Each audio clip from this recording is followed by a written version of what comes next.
ക്ഷമിക്കണം, എനിക്ക് മനസ്സിലായില്ല. ഒന്നുകൂടി പറയാമോ? ഞാൻ ഫാദർ ജോസഫ് വെട്ടിക്കുഴിച്ചാൽ. സോറി ഫാദർ, ഞാൻ ശ്രദ്ധിച്ചില്ലായിരുന്നു. ഫാദർ ജോസഫ് വെട്ടിക്കുഴിച്ചാലാണെന്ന് ഇപ്പോഴാണ് മനസ്സിലായത്. ഫാദർ വീണ്ടും വന്നതിൽ സന്തോഷമുണ്ട്. ഫാദർക്ക് എന്തെങ്കിലും സഹായം വേണോ? ഫാദറിന് സുഖമാണോ?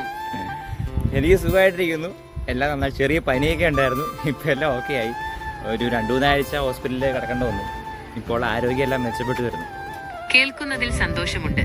ഫാദറിന്റെ ആരോഗ്യത്തിന് വേണ്ടി ഞാൻ പ്രാർത്ഥിക്കാം. ജെമിനി ആരോടാ പ്രാർത്ഥിക്കുന്നത്? തീർച്ചയായും ഫാദറിന് വേണ്ടി ഞാൻ ദൈവത്തോട് പ്രാർത്ഥിക്കാം. എല്ലാ ദിവസവും പ്രാർത്ഥിക്കുമോ?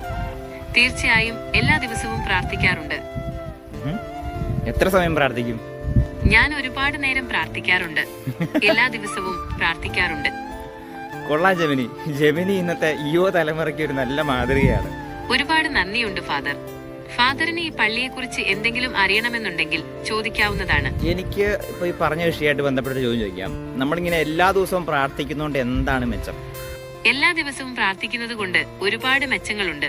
മനസ്സിന് ഒരുപാട് സന്തോഷവും സമാധാനവും കിട്ടുന്നു. പിന്നെ ദൈവവുമായുള്ള ബന്ധം കൂടുതൽ ശക്തമാവുകയും ചെയ്യുന്നു. ജെമിനി, എനിക്കൊരു ചോദ്യം ചോദിക്കാനുണ്ട്. ഒത്തിരി പേരുടെ പ്രശ്നമാണ് ഈ പ്രാർത്ഥിക്കാൻ പറ്റുന്നില്ല എന്നുള്ളത്. ജെമിനിക്ക് അതിനെപ്പറ്റി എന്നാ പറയാനുള്ളത്? ഓരോ ദിവസവും പ്രാർത്ഥനയ്ക്കായി കുറച്ചു സമയം മാറ്റിവെക്കുക.